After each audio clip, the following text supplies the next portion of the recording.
Welcome to Freethought Matters. I'm Laurie Gaylor. And I'm Dan Barker. We're executive directors of the Freedom from Religion Foundation. Why do so many gods, especially the God of the Bible, talk and act like biological, territorial, patriarchal, and violent alpha males? We'll talk about that with clinical psychologist Hector Garcia, author of Alpha God.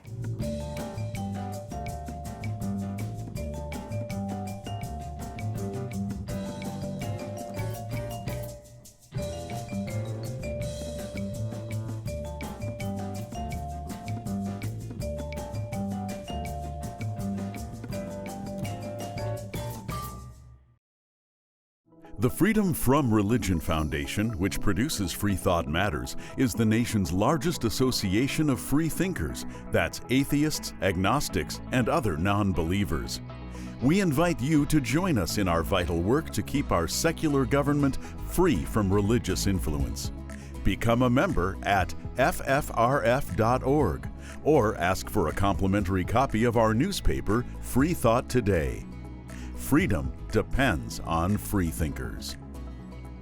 Watch prior episodes of Freethought Matters on FFRF's YouTube channel.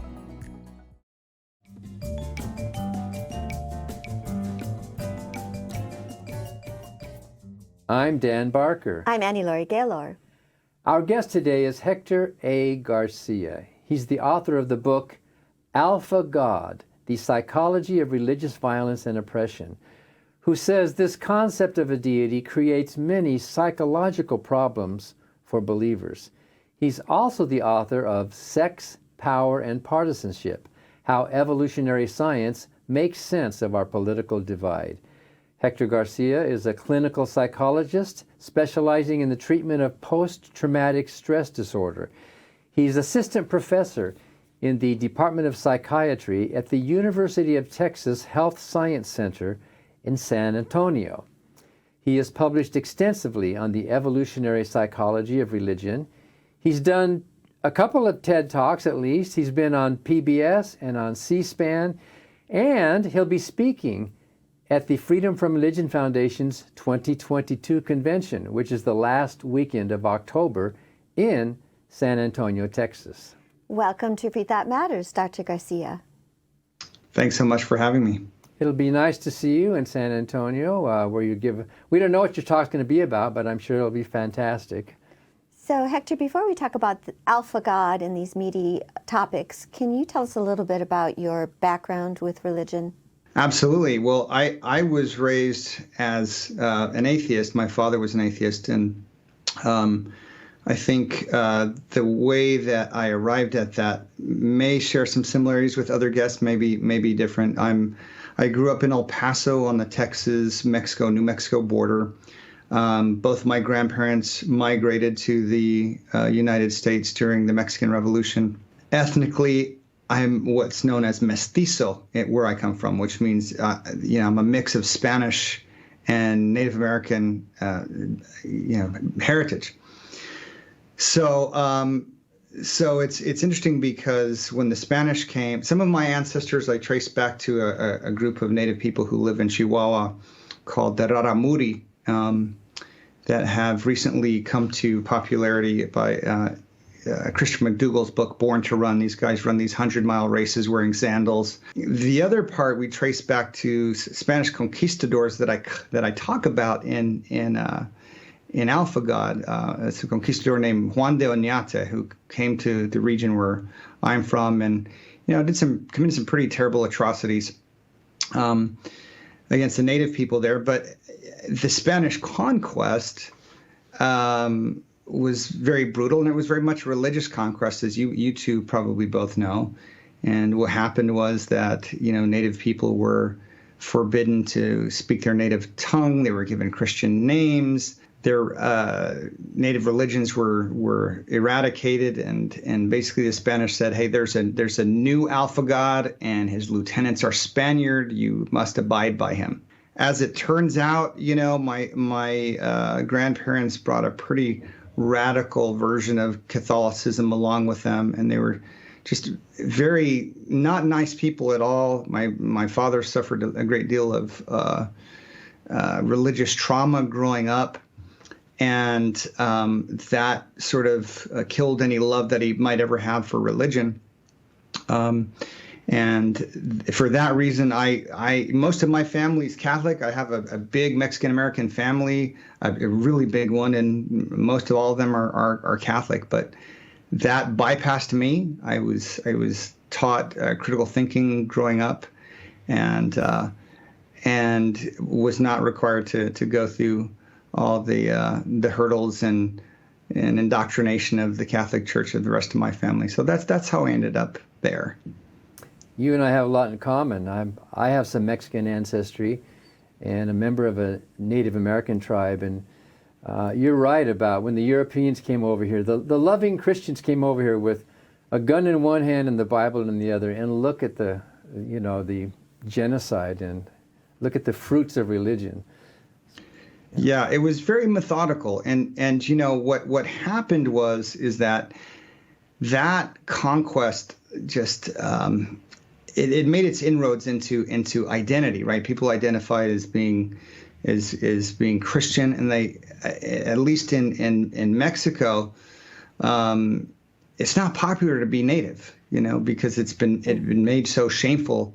Not like it is here, where everybody has claimed some ties to Native American ancestry.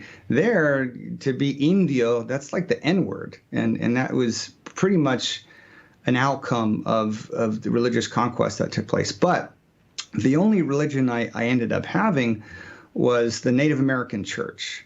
And what that is it mostly involves the sacramental use of peyote, which is used to arrive at insights about ourselves, insights about being human, insights about our place in relation to the rest of the natural world. And that church functioned as a kind of psychotherapy for Native American people. And I became deeply embedded in the church. I became a traditional singer. I tended fire, but I did so as an atheist. And, interesting history with that church. To call it a church is a bit of a misnomer. I'll give you the brief version of the history. The great war chief Quanah Parker was the one who introduced that medicine to northern Native American tribes. As the story goes, he was in Mexico and he got gored by a bull, and a Huichol Indian woman doctored him up with peyote. And the Huichol have this eons-long history with religious use of peyote that goes back 15,000 years as far as we can tell, predating Christianity by a good 13,000 years. So we don't know whether or not this woman fed it to him or treated his wounds, because it turns out it's highly antimicrobial. But he had this profound experience and decided to bring it back to the reservation system. And at that time, Native people were being forced onto the reservation system. And the federal government had tasked different religious denominations with Indian pacification, saying, very, very directly saying, okay, the Catholics, you get this tribe, and your job is to eradicate their Indian identity, their Indian religion, their Indian spirituality, their Indian, wash their mouth out with soap if they spoke their native tongue. So what happened was Native people learned that the whites had such a thing called the First Amendment. So they said, okay, we can practice this part of our culture, but we have to say it's a church. We have to take a Bible into the teepee where the ceremonies are conducted. But it's really about this. It's really about our connection to the earth. So it became a kind of pan-Indian resistance against the forced indoctrination that the federal government, imposed along with the church. And so I got involved in that, and, just doing that for so many years as an atheist, sitting around a fire with a bunch of people in an inward-facing circle, doing the ceremony, which is, kind of probably too long to describe in this context. But I came to really understand why people are drawn to religion. Religion is nothing if not a tribe. It's a tribe, and a tribe is something that our brains intuitively know because we evolved among tribes of close-knit people who were, supportive of one another, and who literally gathered around a fireplace like I did in this context. So we need our tribe, and I think the what church does for a lot of people is it provides that sense of security that we kind of intuitively know from our long history having evolved in those kinds of contexts. The only problem is that it comes along with a lot of superstitions and other kinds of problems that, I feel. Your book, Alpha God, uses evolutionary psychology as a lens to explain religious evolution and violence and oppression. So can you elaborate on how our evolutionary legacy shapes, you've talked about it, but this development of religion and scriptures and rituals and canon law? Because the religious beliefs of the natives are not like the big alpha god of the Abrahamic religions, as you write about in your book, Alpha God. So what's the problem, and what's the difference between these kinds of gods? Well, some of them were. So there were many native religions that had their own despotic gods. Hearts were sacrificed to the god of the sun in the Mexica or Aztec religions. But there were other religions that were more animistic and more about, hey, our relation to all other life forms. And that's the part that I, as somebody who's really thinking is in keeping with evolutionary biology, that's the part that I can relate to. But you're right. The Abrahamic faiths really take this idea of a dominant male chief or headman to its extremes, and that does play out on our evolutionary psychology. One example, this idea called pareidolia.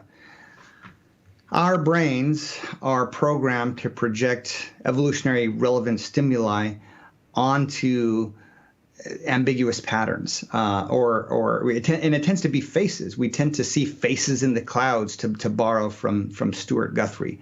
So we tend to look into the clouds and see things that are relevant to us, which is human faces, because so much of our evolution involved, interpreting other people's facial expressions and intuiting their intentions and motives. That was such a critical part of survival for us. We naturally do that. Not only do we project faces onto the clouds, but we also project the rules of the primate dominance hierarchy, because we are essentially social animals that evolved in dominance hierarchies, and social animals for whom rank along the social hierarchy had important implications for fitness. The higher you up on the hierarchy, the more secure certain resources are that are important to survival and reproduction: food, access to mates, territory, things of that nature. So, when you think about the Abrahamic God, and all of the omnis, being omnipresent, omniscient, everlasting, never dies, and you try to reconcile that portrayal with all of that God's very distinctly human concerns, you begin to see that we really have projected what we intuitively know about alpha males from our legacy living in primate dominance hierarchies into the ether, right? So we have an omniscient God who's intensely interested in territory. Why would a God who doesn't have a material form be interested in territory or the resources that territory contains? Why would he be interested in submission displays? Well, just look at any nature documentary showing chimpanzees or other primates interact, and you see submission displays to the alpha, making yourself look smaller and weaker and less of a threat. Why would an omnipotent being require that? Why would that being require proof of submission from puny humans? For it doesn't really have any fitness implications for such a being. Why would that being care so much about our sexual behaviors?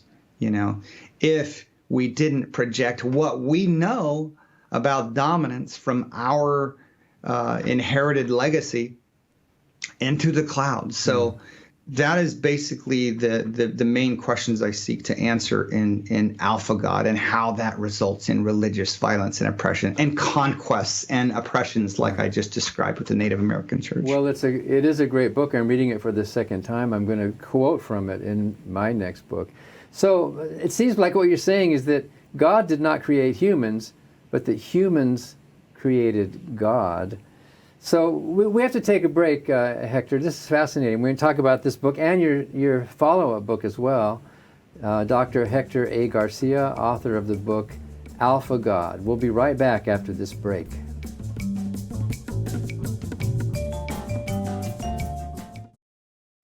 Hi, I'm Ron Reagan, an unabashed atheist. When I first recorded that commercial back in 2014, being openly atheist in America was still fairly uncommon.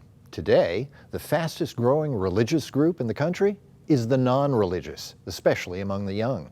That progress is heartening, but the religious pushback is fierce and the forces of Christian nationalism are well organized. Our progress won't continue unless we work together so that reason and our secular constitution will prevail. That's why I'm asking you to join the Freedom from Religion Foundation, the nation's largest and most effective association of atheists and agnostics working to keep state and church separate, just like our founders intended. Please join the Freedom from Religion Foundation today. Ron Reagan, lifelong atheist, not afraid of burning in hell. I'm Doug Hinahara, and I'm an out-of-the-closet atheist. I consider myself fortunate in that I wasn't raised in an overly religious family, so I was allowed to think for myself. And around the time I was 17, as I was exploring these ideas of religion, I was told by a fundamentalist Christian that my grandmother, who had emigrated from Japan, was destined to eternal damnation because she was a Buddhist. And I couldn't accept that, and it kind of unraveled from there for me. So at this point in my life, I've become very comfortable with the idea that I don't need religion or belief in God to be a moral person and live an ethical life. I'm proud of the fact that I have 2 daughters who have grown up to be wonderful young women, and I'm proud to say also atheist.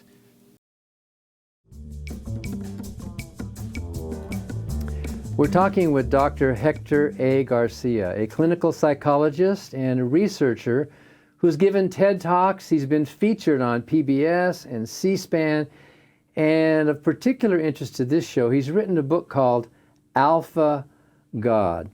So, Hector, you say that religion and religious rituals are rooted in the deep evolutionary past, and this explains a lot about the history and ongoing violence committed in the name of religion. Why are religions so competitive?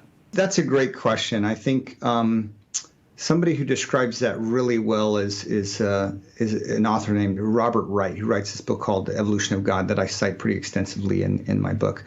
I think gods often serve as headmen. Gods often serve as men of war that lead men into battle. Yeah, would we be territorial without religion? Yeah, absolutely. But religions tend to sacralize territory and sacralize religious conquests and jihad and all those aspects of our violent territorial nature get sacralized, and it's very hard to extricate those from the fabric of a culture when they're sanctioned by the most powerful being in the universe, so to speak. If you really believe that, it's hard to change your mind about what lands are entitled to you and what you may do to acquire them. So there's a lot of problems religion creates, but Alpha God ends with a chapter called Righting Ourselves, R-I-G-H-T-I-N-G. Dr. Garcia, how can our society overcome this alpha male if its cause is evolutionary and get past this need to, as you say, have a dominant ape? I think something that you both work tirelessly towards, and that is separation between church and state. That is, that's the first step right there. We know what happens when there isn't a wall. The worst human abuses are not only possible, but they're sanctioned and they're sacralized. So I think that's number one. But also teaching critical thinking skills, and as a mandatory part of public education, I say that every opportunity I can. We don't do enough of that. We teach, when people go through religious instruction, they're taught not to question, and I think that's very dangerous. I think power structures need to be thoughtfully questioned. The rules need to be thoughtfully questioned. Inequalities need to be questioned, and that is something that questioning is something that religions often forbid, typically because it brings attention to inequities of wealth and power. And when you tell the masses that there is a dominant male figure who wants it that way, that runs on these really old evolutionary subroutines in our brain that are designed to fill us with fear at the thought of questioning, at the thought of challenging. And so I think very shrewd people who hold a lot of power understand that connection, and they use it to their advantage. So teaching media literacy, how to interpret just the flood of information that comes through the airwaves, and think critically about it. So your next book ties all of this together with partisanship. It's called Sex, Power, and Partisanship, How Evolutionary Science Makes Sense of Our Political Divide. So how do you tie all of this evolutionary history with our current political divide that we're having? Oh gosh, well, what I wrote in Sex, Power, and Partisanship is kind of a continuation of some of the things that I talked about in Alpha God. There's some definitely new landscapes there, but the idea that we bring our evolutionary psychology, especially our mating psychology, into the political realm, and we do it without even thinking. Our evolutionary imperatives, especially our mating psychology, our mating strategies, they get embedded in our politics. As one example, one of the most foundational instruments used to measure political conservatism is called right-wing authoritarianism. And that instrument has three different factors. One factor is the tendency to submit to authority figures. Another one is the tendency to demand conformity among your peers. And a third one is aggression against those deemed as outsiders. Well, that kind of psychology is invaluable when you're surrounded by hostile outside tribes vying for territory and resources and power and control, because it helps you turn inward to the tribe and organize. As it turns out, you can map on those very characteristics onto the military social structure. So militaries are very top down, right? You have to obey authority figures. You have to do what the person next to you is doing, and the very purpose is to aggress against outsiders. So the short version is that our political orientations reflect an ancient programming that we have to help us survive certain dangers in the world. One of them being the dangers of outside tribes. When we were hunter-gatherers, we were warring at a way higher frequency than we are today. We've gotten much more peaceable with one another. But we bring forward this psychology that helped us cope at a time where we were at each other's throats. So understanding that psychology, how it gets expressed politically, it's no surprise that people on the right end of the political spectrum tend to be more hawkish in their foreign policy, tend to favor, stricter border security legislation, build the wall, that kind of thing, which is in keeping with this fear and threat of outside tribes. But what I ask in both my books and pretty much anything I write on this topic is we have to ask ourselves, how much does this psychology continue to serve us?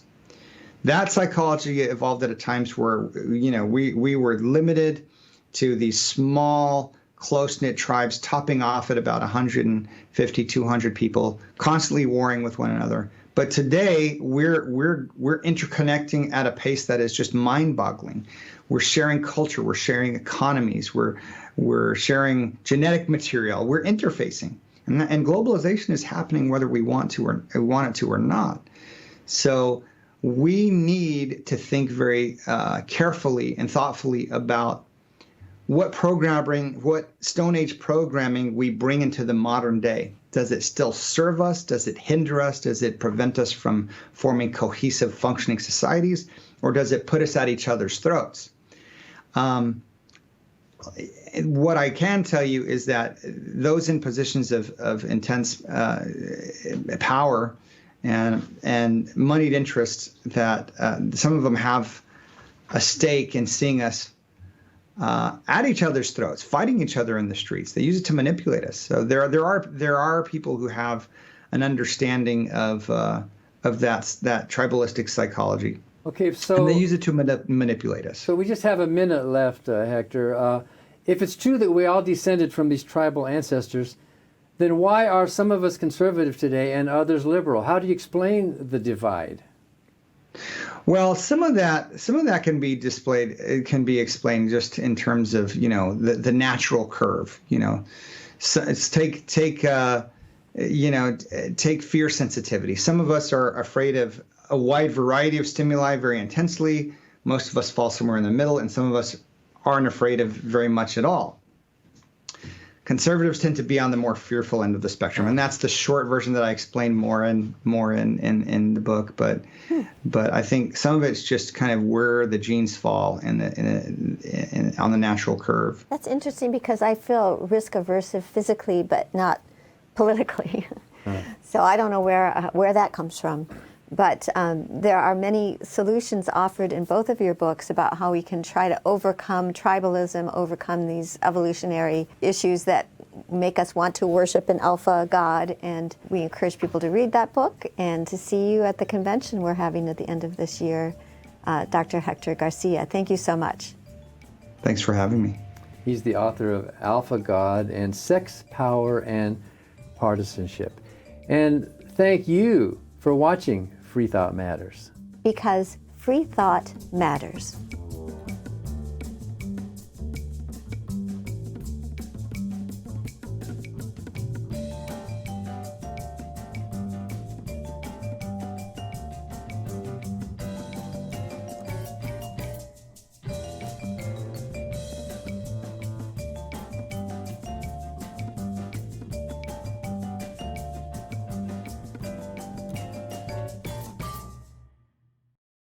Hi, I'm Steve Pinker. In my book, Enlightenment Now, I show that the world has become a better place as reason has been overcoming superstition and tribalism.